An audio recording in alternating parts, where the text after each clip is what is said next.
Welcome to Podcast, the Business of Dentistry podcast, brought to you by Practice Plan. Podcast delivers the best business advice, real-life stories, and practical hints and tips to make your practice a more profitable and sustainable business. And now, here's your host. Well, hello everybody, and welcome to this latest Practice Plan podcast, where we're going to be looking at the dental recovery plan in the company of Lauren Harrhy. Welcome, Lauren. Thanks for having me, Nigel. Well, thank you so much for giving up your time. I wonder if you wouldn't mind just introducing yourself for the benefit of the audience, some of whom may not be familiar with you. Okay, so I'm Lauren Harrhy. I'm a general dental practitioner from South Wales. I currently sit on the BDA Principal Executive Committee, and I'm active in some of the other more trade union-y committees, but I'm also on the Members Advisory Board for Wesleyan. Great. Well, thank you very much. And as I say, thank you so much for giving up your time for us today. I know that you practice in Wales, so you aren't directly impacted by the dental recovery plan. But given all the activity that you're engaged in on behalf of the BDA and its members right the way across the UK, I think it's very interesting to get your perspective and your take on what you think the dental recovery plan really means. I mean, we've heard some of the way that the government have positioned it, and I'm also familiar with some of the things the BDA have said about it. What's your take on it overall? I think that the recovery plan doesn't even touch the sides. It's spin, essentially. It's not going to aid recovery back to previous levels. Previous sort of 2006 levels even. We've seen a decline in NHS dentistry since the 2006 contractors come in, an even more rapid decline since COVID. And I think that this recovery plan is woefully inadequate and will not fix any of the problems. So in terms of the specifics, what sort of things do you think don't really stand up to scrutiny? Well, this isn't new money. This is money that's been rehashed from clawbacks, essentially. So there's no new investment. There will not be recurring investments. So the 20 million, the 20,000 per year per practice. Firstly, will probably need to be sort of swallowed up by practice costs, because we know that costs have been sort of running away with us over the past few years. So whether or not that actually translates to more activity, it's quite unlikely. They haven't shown us the modelling on this. But it's only a one-off cost, so it doesn't mean that every year there'll be that level of investment into the practices. So it might be okay for now, for the very short term, but it's likely to not translate to anything new going forward. And I was sort of struck by the change in the minimum UDA value, but my understanding is that's not going to benefit that many practices. No, I mean, the minimum UDA value, we wanted it to be brought up to a safe level. We believe that below a certain level, it's not actually safe to be trying to run the contract. So yeah, it will only just benefit that layer of practices that we're just sort of sitting below a certain level, and we'll only just sort of nudge them up just above or nearer to that average level that we believe they should be at. Yeah, I mean, I think I saw somewhere that it's about 1 in 10 practices that are likely to benefit from that. And of course, there's the whole issue about what needs to be passed on to associate dentists, because that point that you made about rising costs, actually the scarcity of associate dentists is driving up the cost of employing associates. So, even though the UDA value has gone up a little bit, just how much will benefit the practice, I think, is open to debate. Yes, absolutely. We've got the costs for employing nurses, receptionists, etc. They'll all be going up as minimum wage rises. So yeah, those practices that were sort of skating along the bottom, sort of near the edges of affordability, they're still going to have all of those problems, because any little injection of money into the practice again, is likely to be swallowed up by rising material costs, rising lab costs, rising staffing costs. Yeah, yeah, and one of the things that was also included was this new patient premium. Is it that the BDA's sense that that will actually achieve what it sets out to try and achieve? I think that what will be the problem there is that practices who are currently working at capacity or not able to meet the demands that they are currently under will find that yes, they may offer appointments to new patients, but that will mean that other patients will have to be displaced because there are not dentists lining up to fill surgeries out there. So I think that what will happen is that practices will try really, really hard to try and, expand capacity, but we'll find that it's difficult to do so. Yeah, I think that's a key part of this, isn't it? That there just aren't enough dentists willing to work within the system. That I mean, that has to be a major factor behind the relatively large levels of clawback. I think last year there was about 400 or 500 million pound underspend, and I think it looks like we're set to see something fairly similar for the year that's just about to come to an end. And I think that in part is because there just aren't enough dentists willing to undertake the activity. Absolutely. I think the clawback levels would have looked worse last year had they not changed the goalposts. So instead of taking it 95%, they took it 90%, and they changed the goalposts. So we would have had larger clawbacks, I think, last year had they not done that sort of bit of well, I suppose they would have called it leeway at the time, but realistically, practices are not able to fill positions. They're not able to achieve targets in the way that they used to for a number of reasons. I think we're seeing a lack of clinicians, not just dentists, but part of the recovery plan seems to be this reliance upon skill mix and relying upon therapists working to their full scope of practice. And lots don't want to, they don't want that responsibility or haven't felt supported to be able to do that until this point. And, there actually aren't that many therapists out there. We need lots and lots of clinicians to be able to deliver these high levels of activity. And it's, there isn't anybody willing to come back into NHS dentistry to be able to perform that. Yeah, I mean, I think when you look at the NHS long-term workforce plan and its ambitions to increase the number of hygienist therapists as well as dentists, we're talking the end of this decade and into the beginning of next before there's anything like, a reasonable number that are qualifying. And that's a long time for NHS dentistry to try and survive. And it's hard at the moment to see how they can turn that around. But I know they've been talking a lot about overseas dentists. Is it your take that will make a big difference? I think obviously there's some controversy about removing or reducing the importance of the ORE, the overseas registration exam. We are concerned that might become more relaxed because really at present less than 50% of dentists who sit that exam are able to pass it. And I think that we have to just be wary that we've got practices that are vicariously liable for these clinicians, and whatever government and the GDC say about supervision places a burden upon the practices in which these dentists are while they're being temporarily registered. So while I agree that we could benefit from an influx of fully qualified dentists, we've got to do that with caution because we've got patients and practices that could suffer as a result of just opening floodgates.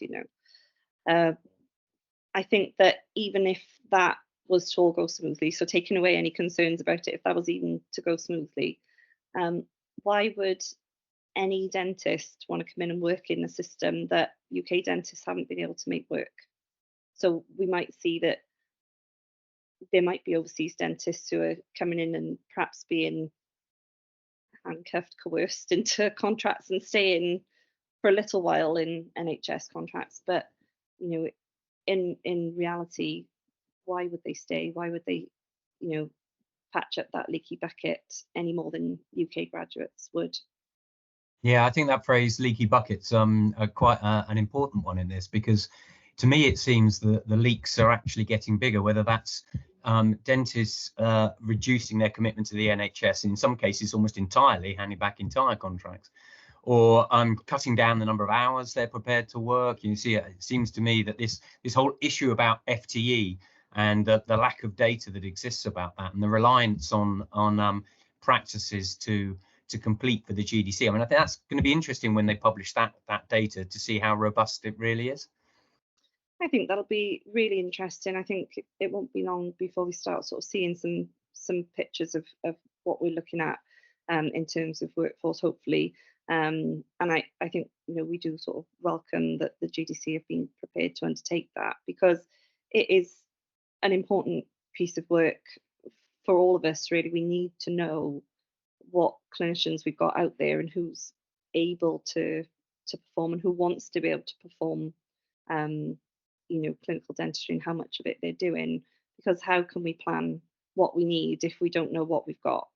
I think what we will see as well is that as NHS dentistry reduces and private dentistry becomes more of the marketplace, we'll see that actually those dentists will not want to or be able to look after as large a patient base. So actually then you need more dentists to be able to look after, the same or increasing number of patients. So, really the workforce data is really, really important. I think that's such an interesting point about dentists who don't necessarily want to see the same volume of patients and have the treadmill whirring quite as quickly as it used to do in the past. I mean, certainly I think anecdotally, I've had a number of conversations where people have said one of the things that COVID, when they were forced to slow down, showed them is how they could be practicing and how they could be delivering care. And I think most of the practices that we help leave the NHS and go private, their aim is not usually, not always anyway, to increase their income. It's mostly been around working at a more sustainable pace, and also potentially increasing the level of communication and relationship building they can do with patients, which helps mitigate the risk of complaints and litigation. It's just a much more sustainable way of working, and that's really what the NHS is competing against if it wants to attract people back. Yeah, absolutely. I completely agree. I think that what we've seen over COVID is we've allowed dentists who, for perhaps their entire practicing careers, have been looking down and just going through the motions, and not going through the motions in a lazy way, just because they've had to, because that pressure's been on, so that they've just been doing the best they can as quickly as they can, trying to deliver.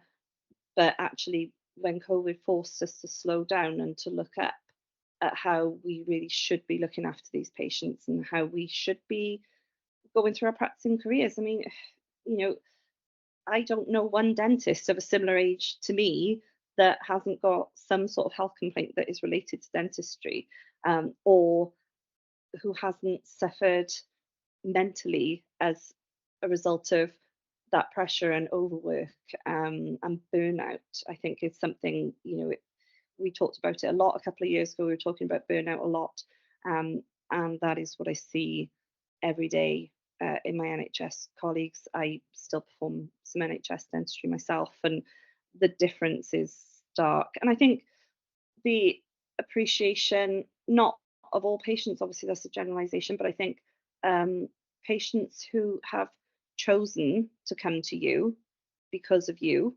and have chosen to spend their money with you, and how they want you to look after them, rather than just going to see you because you're the only NHS dentist that's available for 90 miles or something.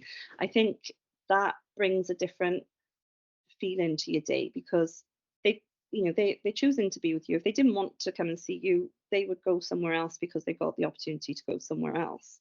And I think that that leads to better relationships overall. And it means that, you know, you can kind of you can get to know those patients, you can get to know what their values are, what treatments, what is important to them, and you can just deliver a better level of service. And in which case you can take better pride in your own work.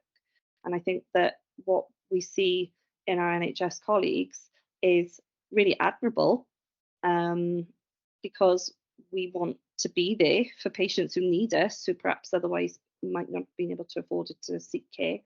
Um, but there comes a point where we've got to stop just performing charity work, and actually start thinking, if I'm not well enough because I've been putting myself under so much pressure, I'm not going to be here for anyone, private, NHS, whatever. There will be a whole dentist, and there aren't, workforce data aside, there aren't that many of us. Only dentists can be dentists. We're not, there's nobody else who can do what we do. We're really, and this is going to sound really egotistical, but we are important. We're important sort of parts of healthcare, and we're important parts of society. Each time one of us is gone, that's a huge loss because we're not easily replaceable. And I think that, looking at colleagues who are becoming so stressed and so burnt out that they just leave dentistry altogether, not just the NHS, they're just leaving dentistry. I think each one is a massive loss. And, it's a real tragedy for the communities that they serve, and for the profession. Yeah, I could not agree with you more. It's I think one of the reasons why I've done what I've been doing actually now for 30 something years is because it's so rewarding when you see someone that's so disillusioned with their chosen profession, then you have their faith restored and start enjoying it and flourishing, and you see their self-confidence just grow and grow. And you made a really interesting point, Lauren, about NHS patients choosing you because you're the only NHS practice, as opposed to private patients making an active choice for you. And I think that is so important. I was speaking to a couple of dentists just in a couple of weeks ago, and they were saying one of the things that they were nervous about when it came to going private was the potential for patients to be more demanding because they were paying more. And they found the absolute opposite to be true, and that the sense of entitlement that a lot of NHS patients have just isn't there with private patients.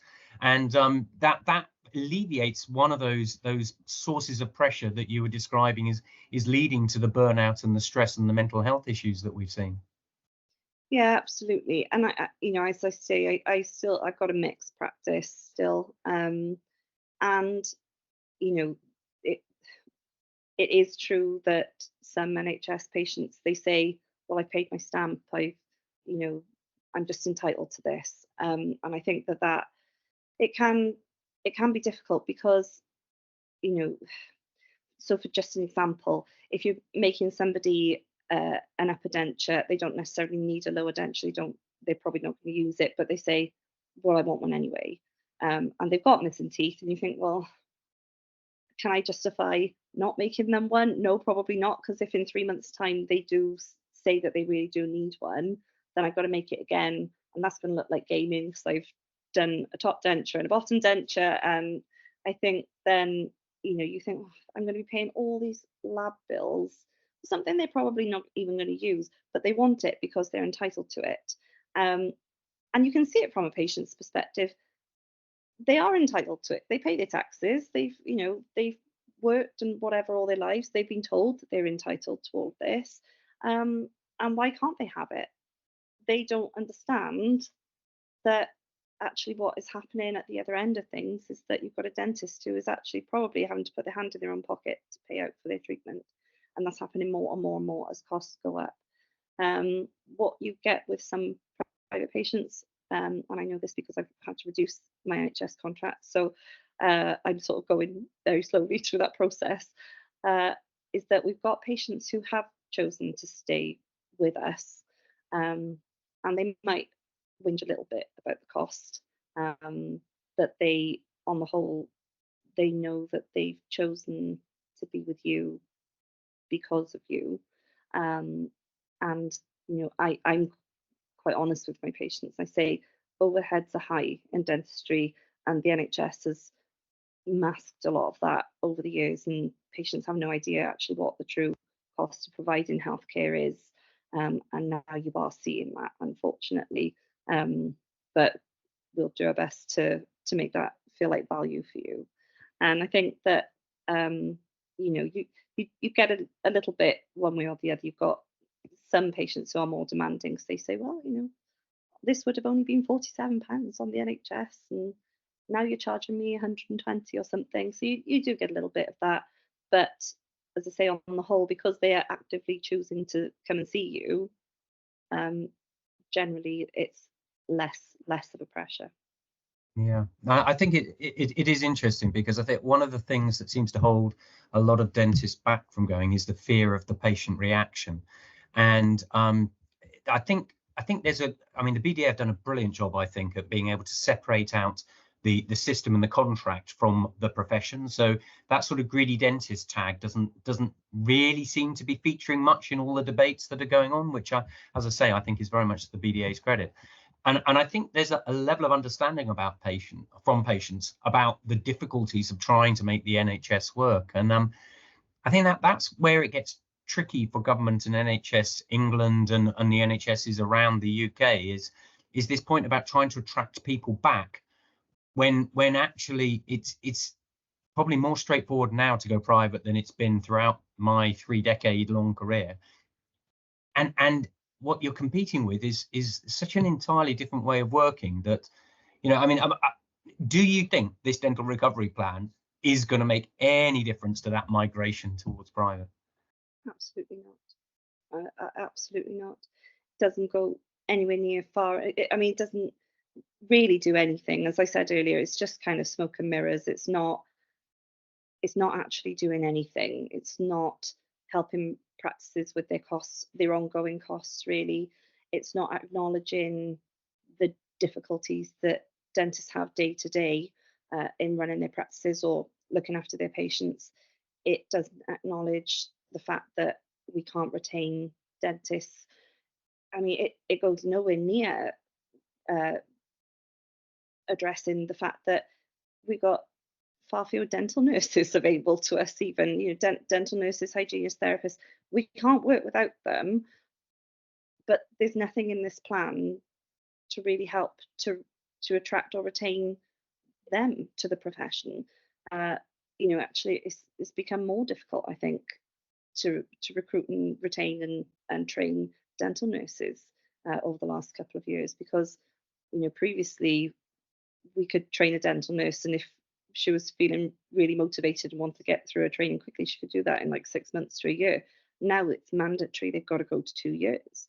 And yeah, that's probably right and proper if we want dental nurses to be, on the register as professionals, because they've got to get that professional qualification. However, it does mean that we've got that pinch point in the fact that we can't recruit, retain dental nurses. Certainly not for the amount of money that we're offering them within the constraints of the NHS contract. We're seeing the discrepancy between nurses who are working for practices who have an NHS contract compared to nurses who are working for practices that are entirely private. There is a discrepancy in pay there, which is unfair to those nurses because they're working just as hard, sometimes harder, in a mixed or NHS practice. And I think that this recovery plan they haven't even looked at dental nurses. They haven't looked at the problems with estates and equipment, and that dental chairs are very expensive. That all needs maintenance and upkeep, and the 20,000 going into the practice, that wouldn't buy a new dental chair most of the time now. You have to have double, triple that to kit out the surgery. So I think that it was really nice of them to try and sort of pop this out in what's going to probably be an election year, but it actually will not touch the sides, and it doesn't at all get to the root of the problem. So I know that sounds really pessimistic, but I don't think that it's not going to do anything. It's not going to attract practitioners back into a failing contract or a failing system. No, I think that's a very good summary. I was on a very long car journey when they launched the dental recovery plan, and was slightly surprised at how poorly briefed the various spokespeople on behalf of the government were when it came to this. And I don't think, well, it's not going to have any impact for the reasons that you've so clearly articulated. But it does feel like it could create an impression that things are under control, even if actually those of us that know dentistry well realize it isn't. So if the dental recovery plan isn't the answer, do you, as a final comment, have any hope for the future? What would you like to see? Oh, Nigel, that's a really tricky question. Thanks for saving that one to last. I honestly don't know. What I really want to see is, I want to see a system that is fair for dentists and their teams, because we aren't, as I said earlier, we're not able to work without our teams. I want to see that patients are well cared for, and that if they need to, at the very least, if they need to be able to access somebody to get them out of pain, that they are able to do that, and that cost isn't a barrier.